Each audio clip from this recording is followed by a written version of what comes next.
At our Thanksgiving gathering, my mother lifted her wine glass and announced, "Here's to the one child who truly brought us pride." All eyes turned to my sister, followed by a round of applause.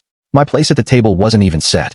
I rose, took a steadying breath, and said, "Thank you for finally putting it into words." I headed for the door, but froze when I overheard my father's panicked whisper. At 32, I'd always known my place in the family, but hearing it voiced aloud during Thanksgiving dinner hit me like a betrayal from those I trusted most. The sting wasn't just in the words. It was the way everyone nodded, as if they'd been waiting for someone to say it. I'd driven 3 hours to be there, as I had every year since college. Each time, I walked into that house hoping for a change. The aroma of roasted turkey and stuffing should have felt comforting, but it only reminded me of holidays where I was relegated to the kids' table long after I'd outgrown it.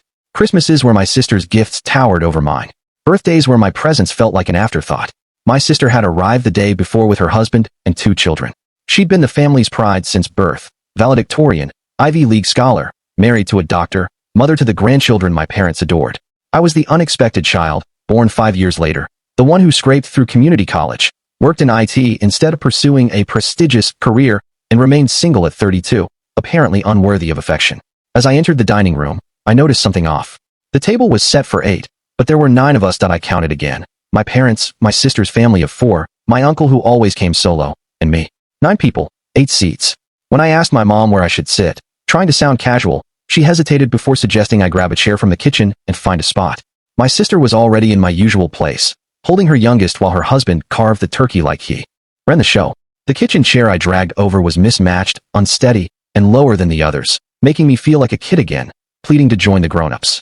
I wedged myself between my uncle and the wall, my knees knocking against the table leg with every shift.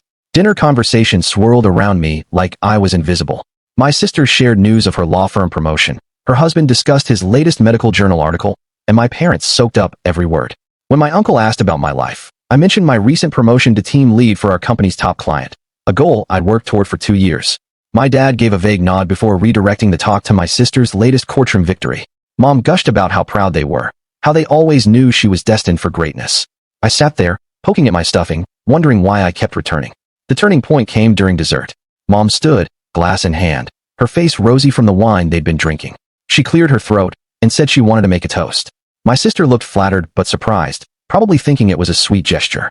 Then Mom raised her glass and said she was toasting the only child who truly made them proud, her gaze fixed on my sister with unmistakable warmth. The room broke into cheers. My uncle clapped heartily. My brother-in-law raised his glass with a proud, "We can't tell the full story in a short video. If you want to see the full story, click the link in the